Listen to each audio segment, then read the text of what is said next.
Chapter 20 of the 5th Battle, Nírnaeth, Arnoediad.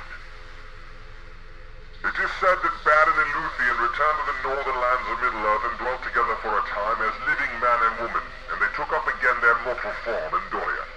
Those that saw them were both glad and fearful, and Luthien went to Menegroth and healed the winter of Thingol with the touch of her hand. But Melian looked in her eyes and read the doom that was written there and turned away, for she knew that a parting beyond the end of the world had come between them, and no grief of loss has been heavier than the grief of Melian the Maiad in that hour. Then Beren and Luthien went forth alone, fearing neither thirst nor hunger, and they passed beyond the river Gelion into Assyriand, and dwelt there in Tol Galen, the Green Isle, in the midst of Adarant, until all tidings of them ceased. The Eldar afterwards called that country Dorfin-y-Gwynnar, the land of the dead that live, and there was born J.R.R. the Beautiful, who was after known as J.R.R, which is Thingol's heir. No mortal man spoke ever again with Beren son of Berihir, and none saw Beren or Luthien leave the world, or marked where at last their bodies lay. In those days, Maedhros, son of Fëanor, lifted up his heart, perceiving that Morgoth was not unassailable, for the deeds of Beren and Luthien were sung in many songs throughout Beleriand.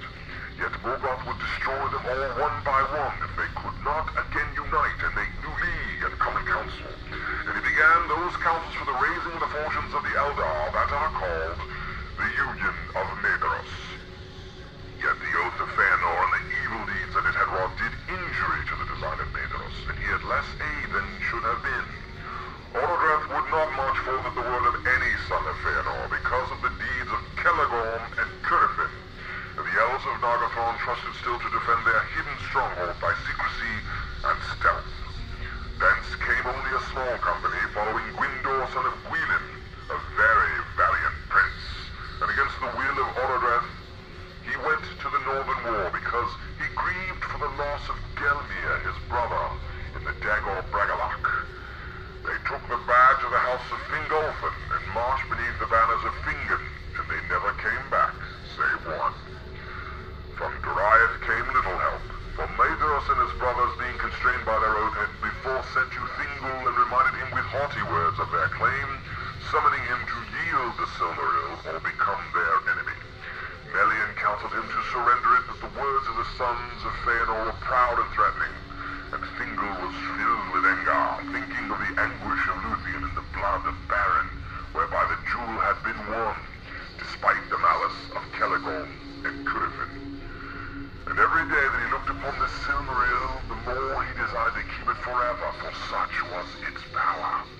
Therefore he sent back the messengers with scornful words. Maedhros made no answer, for he had now begun to devise the League and Union of the Elves. But Celegorm and Curufin vowed openly to slay Thingol and destroy his people if they came victorious from war, and the jewel were not surrendered of free will. Then Thingol fortified the marches of his realm, and went not to war, nor any out of Doriath save Mavlung and Beleg, who were unwilling to have no part in these great deeds. To them Thingol gave leave to go, so long as they served not the sons of Fëanor, they joined themselves to the host of Fingon.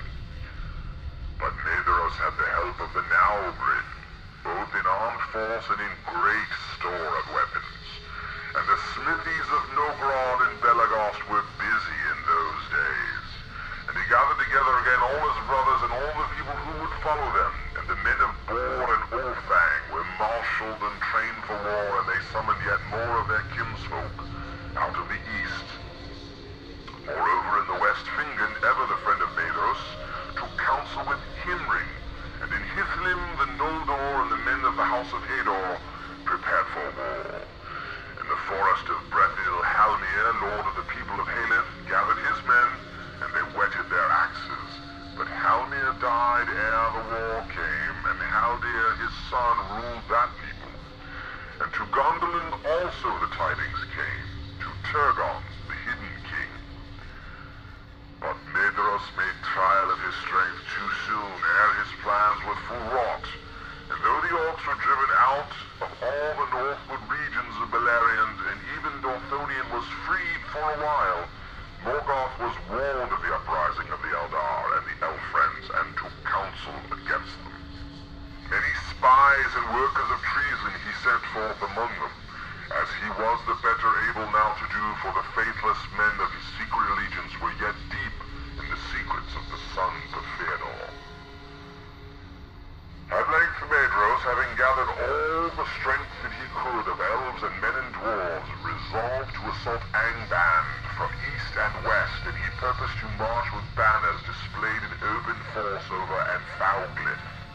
But when he had drawn forth, as he hoped, the armies of Morgoth in answer, then Fingon should issue forth from the passes of Hithlum, and thus they thought to take the might of Morgoth as between anvil and hammer, and break it to pieces. And the signal for this was to be the firing of a great beacon in Dorthonion.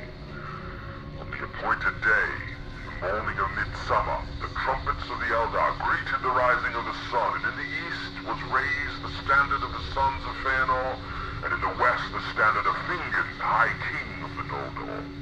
Then Fingon looked out from the walls of Ethel Sirion, and his host was arrayed in the valleys and the woods upon the east of Ered Wethrin, well hid from the eyes of the enemy, but he knew that it was very great. For there all the Noldor of Hithlum were assembled, together with elves of the Falas, and Gwyndor's company from Nagathorn, and he had great strength of men. Upon the right were the host of Dor-Lomin, and all the valor of Hurin and Huar his brothers, and to them had come Haldir of Brethil with many men of the woods. Then Fingon looked towards Thangorodrim, and there was a dark cloud about it, and a black smoke went up, and he knew that the wrath of Morgoth was aroused, and that their challenge was accepted. A shadow of doubt fell upon Fingon's heart, and he looked eastward, seeking if he might see with elven sight the dust of Anfauglith rising beneath the hosts of Maedhros. He knew not that Maedhros was hindered in his setting forth by the guile of Uldor the Accursed, who deceived him with false warnings of the assault from Angband. But now a cry went up, passing up the wind from the south, from vale to vale, and elves and men lifted their voices in wonder and joy.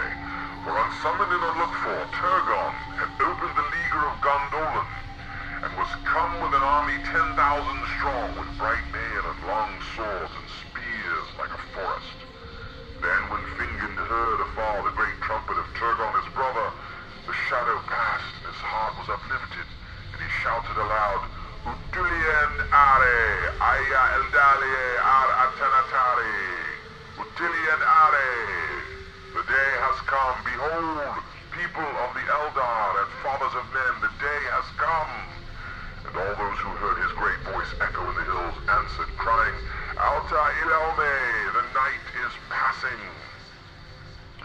Now Morgoth, who knew much of what was done and designed by his enemies, chose his hour, and trusting in his treacherous servants to hold back Maedhros and prevent the union of his foes, he sent a force seeming great, and yet but part of all that he had made ready, towards Hithlum. And they were clad all in dun raiment, and showed no naked steel, and thus were already far over the sands of Anfauglith before their approach was seen. Then the hearts of the Noldor grew hot, and their captains wished to assail their foes upon the plain. But Hurin spoke against it, and bade them beware the guile of Morgoth, whose strength was always greater than it seemed, and his purpose other than he revealed.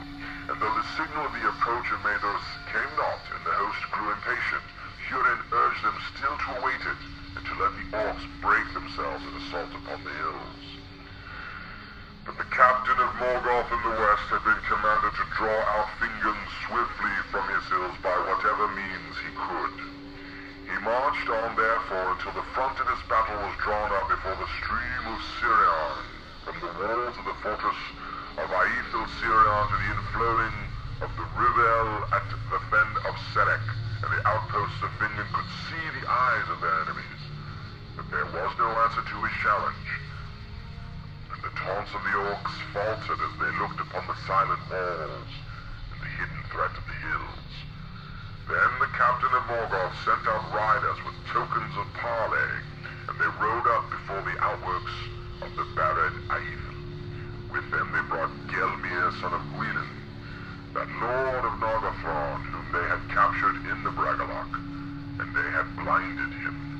Then the heralds of Angband showed him forth, crying, "We have many more such at home, but you must make haste if you would find them, for we shall deal with them all when we return, even so." And they hewed off Gelmir's hands and feet and his head last, within sight of the elves, and left him. By ill chance, at that place in the outworks, stood Gwyndor of Nargothrond, the brother of Gelmir. Now his wrath was kindled to madness, and he leapt forth on horseback, and many riders with him, and they pursued the heralds and slew them, and drove on deep into the main host. And seeing this, all the host of the Noldor was set on fire, and Fingon put on his white helm and sounded his trumpets, and all the host of Hithlum leapt forth from the hills in sudden onslaught. The light of the drawing of the swords of the Noldor was like a fire in a field of reeds, and so fell and swift was their onset that almost the designs of Morgoth went astray. Before the army that he sent westward could be strengthened, it was swept away, and the banners of Fingon passed over Anfalgrith and were raised before the walls of Angband. Ever in the forefront of that battle went Gwyndor and the elves of Nargothrond, and even now they could not be restrained. And they burst through the gate and slew the guards upon the very stairs of Angband, and Morgoth trembled upon his deep throne, hearing them beat upon his doors. But they were trapped there, and all was slain save Gwyndor only, whom they took alive, for Fingon could not come to their aid.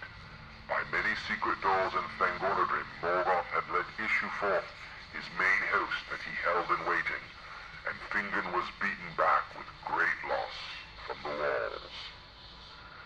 Then in the plain of Anfalgrith, on the 4th day of the war, there began Nírnaeth Arnoediad, unnumbered tears, for no song or tale can contain all its grief. The host of Fingon retreated over the sands, and Haldir, lord of the Haladin, was slain in the rear guard. With him fell most of the men of Brethil, and came never back to their woods. But on the 5th day, as night fell, and they were still far from Ered Wethrin, the orcs surrounded the host of Hithlum. They fought until day, pressed ever closer. In the morning came hope, when the horns of Turgon were heard as he marched up with the main host of Gondolin. For they had been stationed southward, guarding the pass of Sirion, and Turgon restrained most of his people from the rash onslaught. Now he hastened to the aid of his brother, and the Gondolindrim was strong and clad in mail, and their ranks shone like a river of steel in the sun. Now the phalanx of the guard of the king broke through the ranks of the orcs, and Turgon hewed his way to the side of his brother, and it is told that the meeting of Turgon with Huron, who stood beside Fingon, was glad in the midst of battle. Then hope was renewed in the hearts of the elves, and in that very time, at the 3rd hour of morning, the trumpets of Maedhros were heard at last coming up from the east, and the banners of the sons of Fëanor assailed the enemy in the rear. Some have said that even the Eldar might have won the day, had all their hosts proved faithful, for the orcs wavered, and their onslaught was stayed, and already some were turning to flight. But even as the vanguard of Maedhros came upon the orcs, Morgoth loosed his last strength, and Angband was emptied. There came wolves and wolf riders, and there came Balrogs, and dragons, and Glaurung, father of dragons. The strength and terror of the great worm were now great indeed, and elves and men withered before him. He came between the hosts of Maedhros and Fingon, and swept them apart. Yet neither by wolf, nor by Balrog, nor by dragon would Morgoth have achieved his end, but for the treachery of men. In this hour the plots of Ulfang were revealed. Many of the Easterlings turned and fled, their hearts being filled with lies and fear that the sons of Ulfang went over suddenly to Morgoth and drove in upon the rear of the sons of Fëanor, and in the confusion that they wrought they came near to the standard of Nírnaeth. They reaped not the reward that Morgoth promised them, for Maglor slew Uldor the Accursed, and leader in treason, and the sons of Bor slew Ulfast and Ulwerth, ere they themselves were slain. But new strength of evil men came up, and Uldor had summoned and kept hidden in the eastern hills. And the host of Mados was assailed now on 3 sides, and it broke and was scattered and fled this way and that. Yet fate saved the sons of Fëanor, and though all were wounded, none were slain, for they drew together, and gathering a remnant of the Noldor and the Naugrim about them, they hewed a way out of the battle, and escaped far away towards Mount Dolmed in the east. Last of all the eastern force to stand firm were the dwarves of Belegost, and thus they won renown. For the Naugrim withstood fire more heartily than either elves or men, and it was their custom, moreover, to wear great masks in battle, hideous to look upon, and those stood them in good stead against the dragons. And but for them, Glaurung and his brood would have withered all that was left of the Noldor. But the Naugrim made a circle about him when he assailed them, and even his mighty armor was not foolproof against the blows of their great axes. And when in his rage Glaurung turned and struck down Azagao, Lord of Belegost, and crawled over him, with his last stroke, Azagao drove a knife into his belly, and so wounded him that he fled the field, and the beasts of Angband in dismay followed after him. Then the dwarves raised up the body of Azagao and bore it away, and with slow steps they walked behind, singing a dirge in deep voices, as it were a funeral pomp in their country, and gave no heed more to their foes, and none dared to stay them. But now in the western battle, Fingon and Turgon were assailed by a tide of foes thrice greater than all the force that was left of them. Gothmog, Lord of Balrogs, High Captain of Angband, was come, and he drove a dark wedge between the elven hosts surrounding King Fingon, and thrusting Turgon and Huron aside towards the fen of Serek. Then he turned upon Fingon. That was a grim meeting. At last Fingon stood alone with his guard dead about him, and he fought with Gothmog until another Balrog came behind and cast a throng of fire about him. Then Gothmog hewed him with his black axe, and a white flame sprang up from the helm of Fingon as it was cloven. Thus fell the High King of the Noldor, and they beat him into the dust with their maces, and his banner, blue and silver, they trod into the mire of his blood. The field was lost, but still Huron and Huor, and the remnant of the house of Hador, stood firm with Turgon of Gondolin, and the hosts of Morgoth could not yet win the pass of Sirion. Then Huron spoke to Turgon, saying, "Go now, Lord, while time is, for in you lives the last hope of the Eldar, and while Gondolin stands, Morgoth shall still know fear in his heart." But Turgon answered, "Not long now can Gondolin be hidden, and being discovered, it must fall." Then Huor spoke and said, "Yet if it stands but a little while, then out of your house shall come the hope of elves and men. This I say to you, Lord, with the eyes of death, though we part here forever, I shall not look on your white walls again. From you and from me a new star shall arise. Farewell." And Maglin, Turgon's sister's son, who stood by, heard those words and did not forget them, but he said nothing.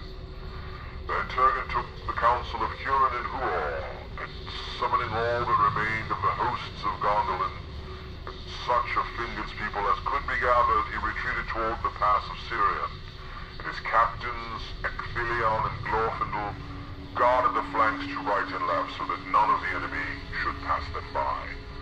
But the men of Dor-Lomin held the rear guard, and as Huron and Huor desired, for they did not wish in their hearts to leave the Northlands.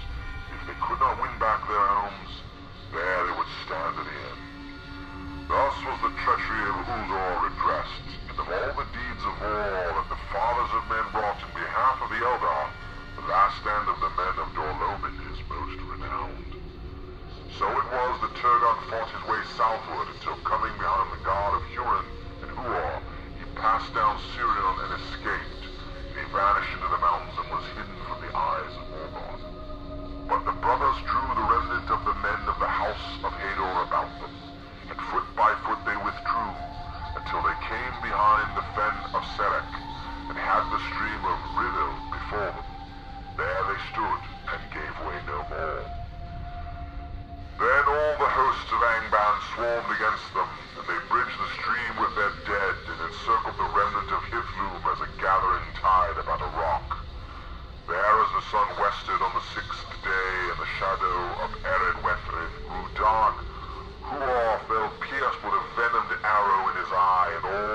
valiant men of Hador were slain about him in a heap, and the orcs hewed their heads and piled them as a mound of gold in the sunset. Last of all, Huron stood alone. Then he cast aside his shield and wielded an axe two-handed, and it is sung that the axe smoked in the black blood of the troll god of Gothmog until it withered, and each time that he slew, Huron cried, "Are and Tuluva, day shall come again." 70 times he uttered that cry, but they took him at last alive by the command of Morgoth. For the orcs grappled him with their hands, which clung to him still, though he hewed off their arms, and even their numbers were renewed, until at last he fell buried beneath them. Then Gothmog bound him and dragged him to Angband with mockery. Thus ended Nírnaeth Arnoediad, and the sun went down beyond the sea. Night fell in Hithlum, and there came a great storm of wind out of the west.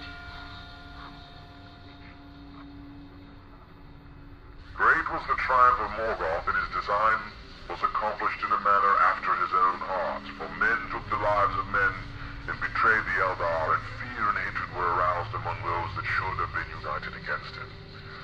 From that day, the hearts of the elves were estranged from men, save only those of the three houses of the Edain.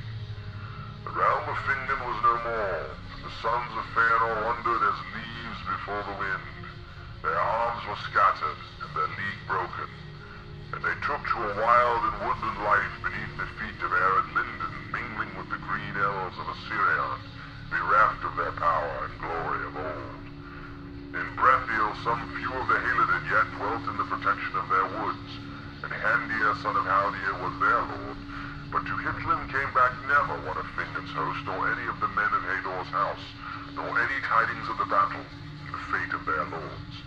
But Morgoth sent thither the Easterlings that had served him, denying them the rich lands of Beleriand which they coveted, and he shut them in Hithlum, and forbade them to leave it.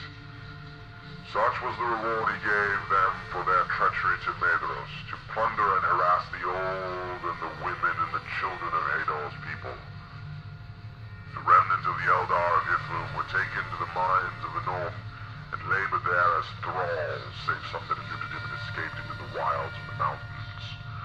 The orcs of the walls went freely through all the north, and came ever further southward into Beleriand, even as far as Mentathren, the land of willows and the borders of Assyriand. None was safe in field or wild. Doriath indeed remained, and the halls of Nargothrond were hidden, but Morgoth gave small heed to them, either because he knew little of them, or because the hour was not yet come in the deep purposes of his malice. Many now fled to the havens and took refuge behind Círdan's walls, and the mariners passed up and down the coast and harried the enemy with swift landings. But in the next year, ere the winter was come, Morgoth sent great strength over Hithlum and Nebrast, and they came down the rivers Brithon and Nenning, and ravaged all the Phalas, and besieged the walls of Brithonbar and Eglarest. Smiths and miners and makers of fire they brought with them, and they set up great engines, and valiantly though they were resisted, they broke the walls at last. Then the havens were laid in ruin, and the power of Barad Nimros cast down, and the most part of Círdan's people was slain or enslaved. But some went aboard ship and escaped by sea, and among them was Arnoediad Gilgalad, the son of Fingon, whom his father had sent to the havens after the Dagor Bragalach. This remnant sailed with Círdan south to the Isle of Balar, and they made a refuge for all that could come thither, for they kept a foothold also, the mouth of Sirion, and there many light and swift ships lay hid in the creeks and waters where the reeds were dense as a forest. And when Turgon heard of this, he sent again his messengers to Sirion's mouths, and besought the aid of Círdan the shipwright. At the bidding of Turgon, Círdan built 7 swift ships, and they sailed out into the west. But no tidings of them came ever back to Balar, save of one, and the last. The mariners of that ship toiled long in the sea, and returning at last in despair, they foundered in a great storm within sight of the coasts of Middle-earth. But one of them was saved by Olmo from the wrath of Ossë, and the waves bore him up,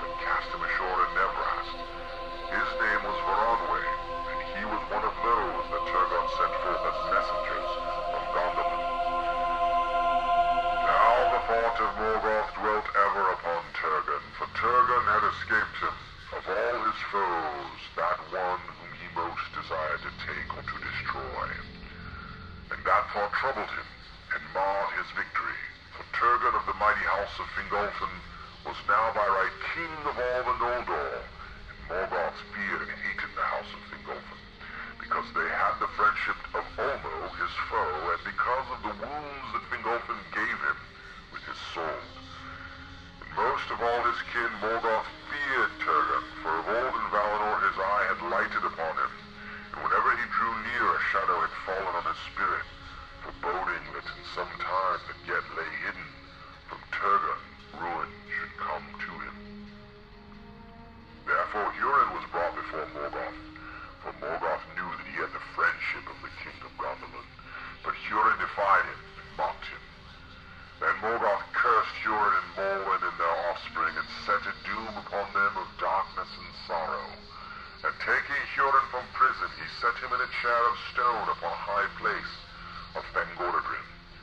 There he was bound by the power of Morgoth, and Morgoth standing beside him cursed him again. And he said, "Sit now there, and look out upon the lands where evil and despair shall come upon those whom thou lovest. Thou hast dared to mock me and to question the power of Melkor, master of the fates of Arda. Therefore with my eyes thou shalt see, and with my ears thou shalt hear. And never shalt thou move from this place until all is fulfilled unto its bitter end." And even so it came to pass, but it is not said that Hurin ever asked of Morgoth either mercy or death, for himself or for any of his kin. By the command of Morgoth, the orcs with great lair gathered all the bodies of those who had fallen in the great battle, and all their harness and weapons, and piled them in a great mound in the midst of